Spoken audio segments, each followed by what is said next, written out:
Most students find it difficult to concentrate for an entire hour, even on the most engaging of all speakers. So, in this lecture and the next one, we're going to be looking at ways in which teachers today can enliven their lectures through dialogues, through demonstrations, and through the judicious use of teaching technologies. In the last decade, PowerPoint has become probably the most widely used of all teaching technologies. And without question, PowerPoint can be a marvellously effective tool for teachers, enabling them to present outlines, to offer high-quality, complicated diagrams that would have taken a very long time for them to draw on the blackboard, and also to show pictures of people and places that they're teaching about, to show paintings in the case of art history classes.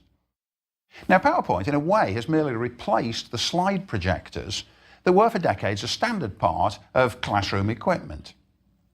But in other disciplines, they've actually created entirely new opportunities that were previously unavailable.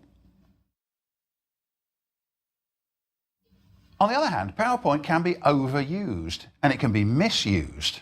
You'll hear one of our professors in a moment describing it as a wonderful demon, something which seized hold of him a bit too hard. And another professor talking about what he calls death by PowerPoint. So let's talk about using PowerPoint and other teaching technologies too in such a way that they improve your teaching. As always, it's worth asking yourself, what is my audience gaining by seeing these slides in addition to listening to me? And what is the audience losing? Unless the gain is undeniable, you may very well need to rethink your PowerPoint policy. All right, so it's got obvious benefits for teachers, but it's important to think carefully about how you should use it. Think back a little bit to the history of visual presentation technologies. In the Victorian era, 100 or 150 years ago, the magic lantern was its predecessor. And it put into practice the idea that a picture is worth 1,000 words. That's a familiar phrase, but there's a lot to be said for it. Now, it's very easy for us to forget today just how incredibly unusual it was before the mid-1800s for ordinary people to see pictures of any kind. We're absolutely surrounded by pictures all the time, in magazines, on TV, on our computers, on billboards. Most of us see hundreds or even thousands of pictures every day. And so we've forgotten how unusual that was. Throughout most of the history of the world, most people hardly ever got the chance to see pictures at all. Pictures were luxuries that only a minority could afford. So it was almost magically exciting to be able to go along and look at pictures in the dark, hence the name Magic Lantern. And all the better to see pictures from faraway places and of exotic peoples. The first generation of European and American explorers of Africa used to come back and show pictures on magic lantern slides touring the country. And it was thrilling to a generation for whom this was the cutting-edge technology. In the mid-20th century, carousel slide projectors did the same thing, and they did it more effectively. Projectors, in turn, have been upstaged now by PowerPoint, which is becoming ubiquitous in classrooms and in business offices as well. In the 1990s, when it was introduced, it was the flashy new tool, and arguably we overdid it, as you'll see from this passage from Professor Nowicki. PowerPoint is a wonderful demon. When it became readily available, I, wanting to embrace the newest technologies, embraced it thoroughly and created a whole series of PowerPoints that I thought would present a, almost a rock concert of extravaganza for these students. About the third lecture in, I realized that what I had done was create a roller coaster that just got in the way of any real learning. I was adding unnecessary visuals. I was putting text up with PowerPoint, and I could do this on my own time and flash it up and flash it down faster than any student could possibly write it down. Steve Nowicki is disarmingly candid in his confession about the things he did wrong. Well, in the days since then, we've learned a lot about the rights and wrongs of PowerPoint. So let's consider where it can be most useful. And also let's try to draw up a list of do's and don'ts for using this powerful tool as effectively as possible. First of all, when you're making a PowerPoint presentation, it's a good idea to keep it as simple as possible. Look at this slide, for example. It says, don't use a lot of words when one or two will convey essentially the same meaning and will be easier for the audience to assimilate. Now, everything about this slide is wrong. It's got far too many words on it, and it says something which is really very simple. Just to have a slide which says simple carries almost exactly the same message and is more effective. I dare say you've all participated or been in lectures where the presenter puts up so much text that it's very difficult indeed to assimilate it, especially once the font starts to get smaller. That's one of the things to think about, keeping it simple and keeping it direct. Another tendency is to become fascinated by some of the things that PowerPoint will let you do. But my advice is that you should always avoid gimmicks. The noises, the added colours, the fancy borders, the stripes, the ingenious elisions, all these things are distractions from the presentation you should be making. Of course, it's fun when you're working with your kids to put them together, but when you're using them educationally, they should be straightforward and simple as far as possible. Now, when you're planning, ask yourself how you intend the students to divide their attention between you in person and the slides you project onto the screen. You see, as soon as you turn on a PowerPoint, you're dividing your audience's attention. Previously, you had a one-point classroom, that is to say, just the person who was speaking. But now you've got a two-point classroom, the person and the screen. And of course, very often they're not as close to one another as I am to this screen now. So as long as the PowerPoint is turned on, you should tell your audience when to look at the screen and when to look at you. It's also very important when you're first learning how to use PowerPoint that you become familiar with how to turn it on and off quickly during a presentation. Usually there's a mute button, so locate the mute button and be willing to use it, so that periodically the student's attention will return to you, and there's no question that you are now the point of attention to which they should be directing themselves. As long as there's a picture up or a phrase up on the PowerPoint, inevitably you're going to be dividing the student's attention between yourself and it, and they're going to tend to meditate on it, particularly if it's no longer particularly relevant to what you're currently saying. Now, one of the main problems with PowerPoint is that it can seriously interfere with the student-teacher relationship. Nearly everything I said in the first 5 or 6 lectures of this course was devoted to the importance of establishing a strong rapport between teacher and students and making them feel that they're part of a special enterprise and you're at the centre of it and should be at the centre of it. Once you've turned on the machinery, it has a distancing effect. It draws the students' attention away from you. Listen to a couple more of our professors talking about that, Jeanette Norden and John Hale, both of whom recognise the value of PowerPoint, but also are aware of the ways in which it can misfire. Even if they're just sitting there, the trick in lecturing is not that lecturing is bad, it's that you have to engage the student. And I find if the lights are turned off, and if people rely on PowerPoints, that they have a tendency to turn their attention to the PowerPoint, that they read off of the PowerPoint and they lose the connection with the student. The dialogue with the student is lost. If I don't have a point to make for every slide, I won't do a slideshow. Because to have one image up there and talk through 6 points, the image is so strong. What I've found is they keep fixated on the image, the artifact, and now I've made 3 other points that I didn't have images for. Those points are lost. In my opinion, most slides should contain just one idea, one diagram, or 1 or 2 pictures, and the absolute minimum of text. Don't leave a slide on the screen when you're no longer referring to it. As Dr. Hale says, that has the effect of dividing your students' attention and weakening the presentation overall. There's also a far more elementary point to consider. What happens when you turn out the lights? This has always been true when you've been showing movies, for example, or clips of videos. When you dim the lights, your room is full of overworked employees who'd love to have a little snooze, or it's full of students who are up partying for half the night, and it's going to provoke sleep in the less motivated ones. So even if you're showing quite a lot of PowerPoint, which admittedly is sometimes necessary and worthwhile, still you should periodically raise the lights as a prompt to invigorating some of them, the sleepier members of your group. Now, as I mentioned before, I think it's important never to read from your PowerPoint slides directly. Reading from a screen is even worse than reading from your notes, which I also counsel you not to do when you're lecturing. Because now, not only are you reading something which tends to have a deadening effect, but the chances are you're reading it with your back turned to the audience, which has a doubly deadening effect. And the monotony is more acute than ever. Here's a rule to live by. Make sure the PowerPoints say or do something more than simply duplicate what you are doing or saying in any case. They should enhance your lecture. And they shouldn't become a substitute for you. In other words, make sure that what they're doing is working for you rather than just duplicating or replacing you. I think that's how you should think about it all the time. Now let's go back to turning on the PowerPoint when it is necessary.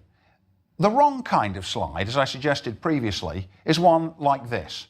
Why bother with it if it merely duplicates what you're saying anyway? The right kind of slide is one like this. Now, as soon as you look at that slide, it raises all kinds of interesting questions. Who's that strange woman with the dominating profile? Why is there a picture of her in the background riding a bicycle? Why are flowers levitating through the picture? There's a lot of things that are strange and unsettling about this slide, and therefore it's right. This is something you could not have done had you not had the slide technology. In my opinion, in teaching history, the PowerPoint is particularly useful for showing students pictures of the things we're studying. This is one I often use when I lecture about the history of the bicycle industry in America. The bike industry was important because it was the first American mass-produced industry which was able to make parts so accurately that you could have full interchangeability of parts. In other words, the parts were made so accurately that any set of them would go together to make a bicycle. Now, it's very useful with a picture like this to talk about not just the bicycle industry itself, but also the way it was advertised. And I think what's so interesting about this one is that the advertiser has decided to show a woman on the bike, and that itself shows a couple of things. It shows, first of all, that it's safe. And bicycles of this kind were actually called safety bicycles, as opposed to the very early ones, which had the huge front wheel and the tiny back wheel, in which it was very easy to fall off and to hurt yourself. So the safety bicycle, one of the ways of showing it was safe in 1895 was even women can ride it. And of course, that gives you a little entree into talking about sexist assumptions in 19th century America. The other thing it shows, of course, is that she's stylish. The implication of the picture is she doesn't compromise her dignity by riding the bicycle. On the contrary, she looks great doing it. So a picture like this really is worth 1,000 words, because straight away it's possible to use it and to say a lot about it. Now, in my history classes, I regularly present a succession of pictures of the people and objects we're talking about. For such lectures as the one I give every year on the building of the first transcontinental railroad in the late 1860s, it's a very useful addition to the class. Here's a picture I often show of an old steam locomotive. And I say to the students, when you look at a picture like this, it's tempting for you to look at it and think, what a fascinating old object that is. But of course, in its day, people looking at it would have said, what a fascinating new object that is. And one of the things the students have got to do is to learn how to think of things like this as new. This was the cutting edge technology of its day, which was brand new. And so it's possible to start training the students to think about looking at the pictures in a new way from experience. And then for the building of the railway, it was done in the late 1860s, by which time photo technology really had developed enough that we've got a fairly good set of pictures of the work actually being done. First of all, this beautiful picture of one of the pioneering plate layers, the people who actually laid down the line itself. And you can see that going across the Great Plains, what happened is that two railroad companies were involved. The Union Pacific, building westwards from Omaha, and the Central Pacific, building eastwards from Sacramento. And the idea was that the two lines would be built until they met, forming a continuous cross-country line.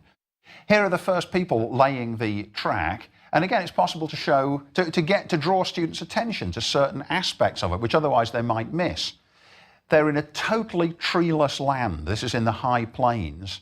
And yet, the ties on which they're going to bolt the rails are wood. Where does the wood come from? That's a way of starting to get the students thinking about the stimulus to the Michigan timber industry of building a railway in western Nebraska and eastern Wyoming. Then I move on to a picture like this, which shows how, at the end of the track, depending on how far it had got, an impromptu settlement grew up. It was actually called End of Track. And if you had a husband or a son or a brother working on the railroad, you could send him a letter, and it would simply say, John Smith, Union Pacific, End of Track. Because the town itself kept moving westwards as the railroad builders continued to advance their lines across the nation. And this is a lovely picture of End of Track, showing what it looked like. A tent colony, but also wagons on the rails, which had been adapted to work as dormitories for the men building the railway itself. I then switch over to talk about what was happening on the other side of the country for the Central Pacific as they moved eastwards. Of the two projects, it was infinitely more difficult to build the Central Pacific Railroad because you've hardly got out of Sacramento and across the Central Valley before you get into the Sierra Nevada mountains. And the difficulty of building a railroad across the mountains, one of the great technical challenges of its time, probably the greatest that had ever been attempted technically up to that time. Now, it's one thing to say to a group of students that one of the difficulties railroads face is that their trains can't go up and down steep slopes. It's one thing to say that, but it's another thing to show what the implications of that statement are. When you come to a valley, you've either got to fill it in with an embankment, or you've got to build a bridge over it. And here's a beautiful photograph of some of the conscripted Chinese labor, which came over in huge numbers in gangs to work for the Central Pacific, building a great embankment across a valley with huge amounts of manual labor, just men with barrows load of dirt, building again and again and again, until a relatively flat surface for the railroad itself has been completed. Or, if they're crossing a wider expanse, the need to build a trestle bridge. And here again is one of the early trestle bridges, which seems incredibly rickety and precipitous, but actually was very strong. Here too, it enables you to talk about all sorts of things that are going on. The bringing of the lumber to a treeless land, the swagger of the men who line up on the wagon itself to be photographed. Having completed their work, they're very proud of what they've done, and here's an opportunity to see it. When they got into the high Sierra Nevadas themselves, they literally had to build tunnels through the mountain, blasting through with great difficulty. And a picture like this gives a heart-rending juxtaposition, I think, of the simplicity of the tools the men had got. Again, they're just simple Chinese laborers with the need to blast their way through the Sierra Nevada mountains. It took 3 years and it cost hundreds of lives, but finally it was a job they were able to complete. After that, I say, as the railroad builders carry on eastwards across the Nevada desert, they got into land that was very flat and dry and parched. But it was possible suddenly to make quick progress after the very, very slow progress they'd made in the mountains. One day, one of the track gangs bet his rival that his men could build 10 miles of track in one day, and they managed it on April the 26th, 1869. And here's the sign commemorating that day right up to the present. And again, it's a little anecdote, because although this was a marvelous prodigy of efficiency, it was followed by bouts of acute drunkenness on the part of the men, who therefore did no work at all for the next few days. And this sequence of pictures ends with the completion of the railroad, the meeting at Promontory Point, Utah, just a little way north of Salt Lake City, where the Union Pacific and the Central Pacific meet. Now, I've gone into quite a lot of detail about this because I want to show you the way in which, at its best, PowerPoint can be superb. I used to do this on slides, now I do it on PowerPoint, and it's much easier. It greatly extends my range as a teacher, because it enables me to show pictures which couldn't possibly be summed up in words. I could certainly give a vivid evocation of the railway, but this is clearly better. Now, in the same way, used wisely, PowerPoint extends your range by enabling you to provoke discussion in class. And it enables you to continue teaching when the class has dispersed, so long as you send the students out, which you can do by having a web page for the class or by emailing a PowerPoint presentation to them. Here's another picture which I'd like to pause on for a moment. Again, it's a picture which I quite often use when I'm teaching 20th century American history, and it's a great one for generating discussion. I show this picture usually at the very beginning of a class when we're talking about the 1930s. And I ask the students to speculate from clues in the picture when they think the photograph was taken and where and in what year. And bit by bit, they start looking more closely at the image in the picture to work out what's going on. What can they deduce from the fact that gasoline costs 15 cents a gallon? What about the fact that the building isn't painted in any way? It's just bare wood as far as we can tell. But nevertheless, we can see that there are electric cables. 7-Up is already for sale. It's very, very interesting, I think, to get them together. And if they all had a copy of a textbook with this photograph printed in it, it's true that they could still look at it, but somehow having them all together looking at the same picture tends to intensify the feeling of this kind of energy field in the class itself. You know, I say, what do you think was the photographer's point of view towards her subject? Was she detached, or angry, or sympathetic, or condescending? Having the whole class looking at the picture together tends to make them do it more scrupulously as well, better than if they each had their own copy. Historical cartoons are equally valuable. And very often I'll spend time with the students asking them to work out the message and the cartoonist's point of view. This again is a very, very useful one in this respect. At the bottom, the slogan here is Pacific Railroad Complete. And it shows a white woman and a Chinese man, and behind them is a door which looks like a church door saying Saint Confucius. And so I say to the students, what's the cartoonist's point of view? Is this cartoon funny? And most of them just don't understand it at all. And so they say, no, it's not funny. We simply don't understand it at all. So then I say, well, why did somebody once think that it might be funny? And eventually they get to the answer that it depends upon racist stereotypes. In other words, the artist is making a joke that now it's going to be possible for white women and Chinese men to marry each other, actually in those days almost unthinkable, and that the place where they're going to get married is going to be a church called the Church of St. Confucius. In other words, a mixing of Christianity with Confucianism. Again, a joke. Now, we'd regard that as a joke in very bad taste, but as a historical learning opportunity, it's marvellous to be able to show this and to have the students gradually think their way into it and think their way into a time when a magazine like Harper's, where this magazine was published, regarded something like that as entirely acceptable. This is another cartoons are particularly useful because they enable us to see to talk about not simply what happened, but how popular perception of what happened would have developed at the time. In this case, this is a cartoon from 1919, and it's making fun of President Woodrow Wilson and his hope that the League of Nations would bring lasting peace to the rest of the world. Now, as I mentioned, it's possible to send the PowerPoints from a lecture to your students as an email attachment or to put them on your own web page so that they can go over the images and the key points again. But here's a case where you need to decide carefully how you want to use them. For example, if, like me, you insist that the students should be in attendance in class, you need to make sure that the PowerPoints alone don't carry the entire message of the class. In other words, I don't want my students believing that they can get everything they need simply by looking at the PowerPoints. In other words, it isn't a great mass of text slides. Limiting the text and the graphics, for me, has a double purpose. On the one hand, I think it's much more attractive in class, much more effective. And second, it's going to be useful for students who were there like they should have been to review after, but will be much less useful for those who are absent. In other words, even that can be used as an inducement to come to class rather than to stay away. PowerPoints are also very useful for pictorial comparisons. One thing that used to happen among art historians is that they used often to use two projectors.